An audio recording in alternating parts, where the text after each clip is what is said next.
Hey man, what you got to tell these people? Back. Back, Jack.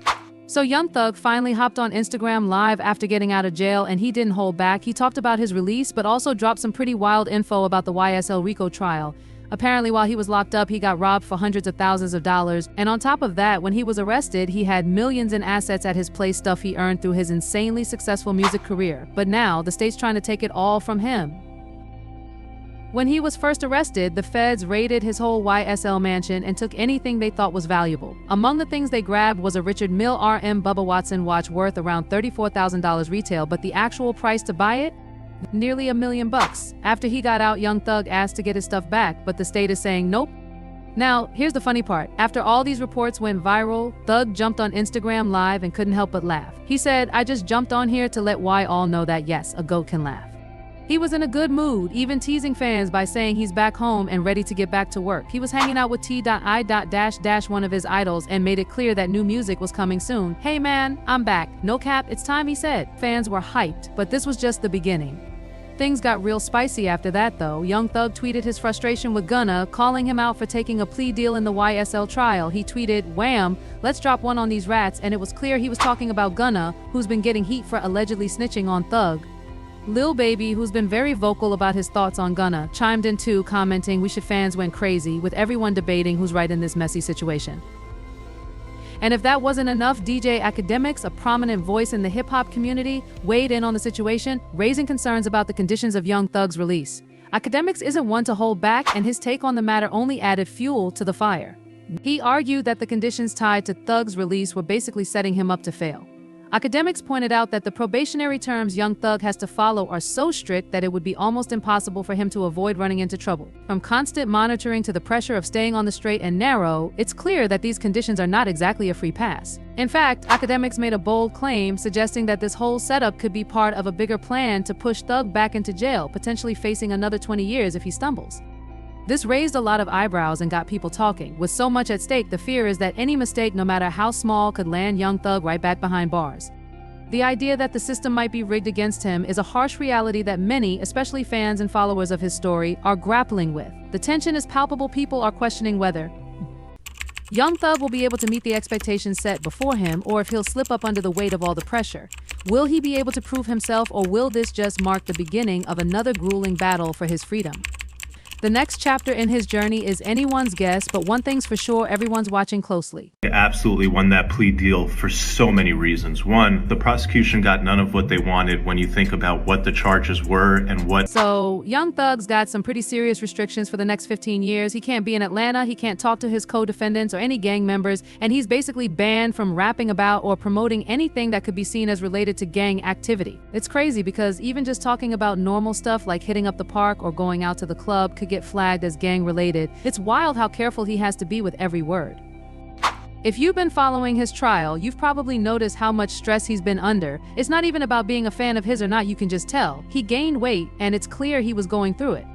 Everyone knows Young Thug wasn't like that before. It's good he's out, but honestly, there's still a lot to watch out for. His release is a win and a risk at the same time. He technically beat the YSL case, which is huge, but if he messes up his probation, he might end up doing more time than he would have if he never took the plea deal. This whole thing caught the attention of some big-time legal folks, including a rap lawyer who basically said, Thug won this deal as long as he stays out of trouble. Here's why. First, the prosecution didn't get anything they originally wanted. If you look at the charges and what he actually pled to, it's pretty clear he came out ahead. And second, he avoided some major civil lawsuits that could have come his way. Let me break it down for you. They had 8 charges against him. 2 of them were serious. They were accusing him of being the head of a criminal gang involved in murders and a bunch of other crazy stuff in Atlanta.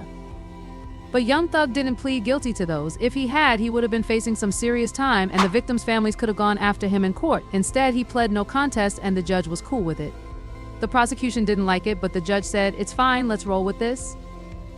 But here's where it gets interesting. The real reason Thug got out was that emotional speech he gave in court. I don't know if you saw it, but it had the judge holding back tears. Thug stood there, owning up to everything, and he apologized from the heart. "I take full responsibility," he said. "I'm sorry to my family, my mom, my kids. I never meant for any of this to go down the way it did." He basically said that he's a good person who got caught up in bad situations just because he was too nice, but now he knows better. That moment really made a difference, and it's why he's getting this second chance. He promised to be better moving forward, but we'll have to see if he can really turn things around. You find it in your heart to allow me to go home and be with my family and just do. Look, I really have to apologize for these past couple of years. Honestly, you've been the best part of my life during all this time. You've helped make things right, not just for me, but for everyone involved on both sides. And to the sheriff and everyone else who's had to put in extra time. I know you got paid more, but I'm really sorry you had to be away from your families like that. I just hope you understand. I truly appreciate everything you've done. And then, as he continued talking, it became pretty clear why this was probably what got him the plea deal. Young Thug went on to talk about what he's done for his community in Atlanta. He shared how he's performed free concerts a few times a year, concerts that brought in millions of dollars. But here's the thing, he donated every single dime to underdeveloped areas. That wasn't about money or fame, it was about making a real impact. That's what really made the jury and the judge see that Thug wasn't the bad guy the prosecution made him out to be. Then he got real. If you could find it in your heart to let me go home and be with my family, I'll do better. I promise I'll be a better person. I know what I bring to the table. I know who I am. I've reached heights I never thought possible. And I finally understand the impact I have not just on my community, but on people in general. He paused like it hit him in a deeper way. I've learned this only in the last couple of years. Maybe because I wasn't in the right headspace before. But now I get it. I know my worth and I'm ready to give back even more. I've always done free shows. I did one concert and gave $1.8 million to a single-parent charity. That's just who I am. But then, after all of that, some people in the hip-hop community weren't so sure. Why? Because as soon as Thug walked to the stand to accept his plea deal, things started to feel a little off. Some folks started wondering if he'd snitched, just like Gunna did. It all started with Thug walking up to accept the deal. You could feel the tension in the room. Mr. Steele, Mr. Adams, Mr. Williams, are we ready? The court clerk asked. Everyone was on edge. Then the prosecutor dropped the bomb. The state was recommending 45 years minus 25 of which would be in jail and 20 more on probation. But here's where it gets interesting. The first offer was a joke. They tried to make Thug snitch on his YSL brothers in exchange for freedom. That's a tough choice for anyone. And here's where things really took a turn. Some fans and rappers were quick to say that Thug had snitched like Gunna, but the truth wasn't that simple. The original deal would have given Thug 15 years of probation. Finish that and he wouldn't serve any time in prison, but if he messed up, he'd be facing 23 years behind bars. Thug wasn't about to take that. He wasn't going to turn on his people. Thug's lawyer, Brian Steele, made a bold call. Instead of taking the deal, Thug decided to roll the dice and go with something else. He accepted what's called a no-contest plea, meaning he didn't admit guilt but agreed to the terms. His lawyer explained Mr. Williams is pleading no contest to the RICO charge and the gang leader charge. He's also pleading guilty to racketeering conspiracy.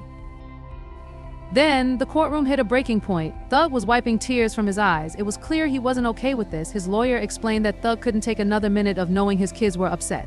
He couldn't go on without at least having the chance to be with his family. We're winning this trial, but if he could go home today, he wants to do what his lawyer said. Thug just couldn't wait any longer. His family meant everything to him, and in that moment, he made the decision to take whatever chance he could get to go home. For almost 2 years since we did our jury selection initiation on January 4th, 2023. His attorney shared some of the harsh realities of life behind bars. He said, this isn't like a not guilty verdict where everything just goes back to normal. We're talking about a man who has spent months waking up on a cold concrete floor, shackled at the feet, waist, and hands. That's not something anyone should go through.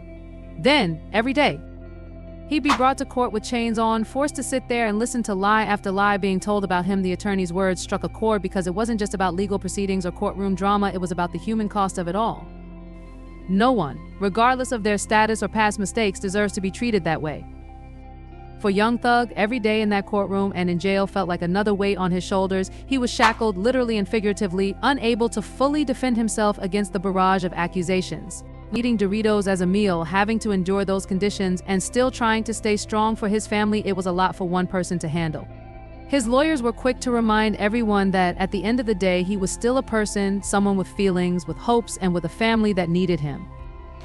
After hearing that Young Thug was finally going home, his lawyer added that Jeffrey Young Thug's real name was beyond relieved. For him to walk out today without waiting another 90 days or 120 days, that was everything. The toll that this has taken on him, on his family, and on his mental health is immeasurable. But today, he gets to go home and be with his kids. That's the best thing ever. The emotional weight of that moment was something that resonated not just with those in the courtroom, but with anyone who understood the pain of being separated from your loved ones.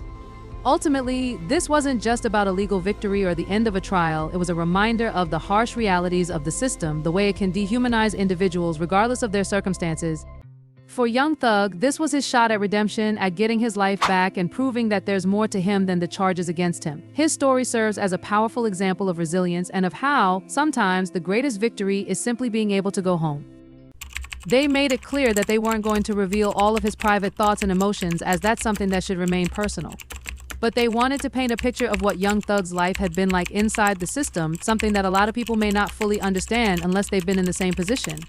So when Young Thug first walked out, it wasn't easy for Mr. Williams. I wasn't totally on board with everything that was going on, but I wasn't against it either. I told Mr.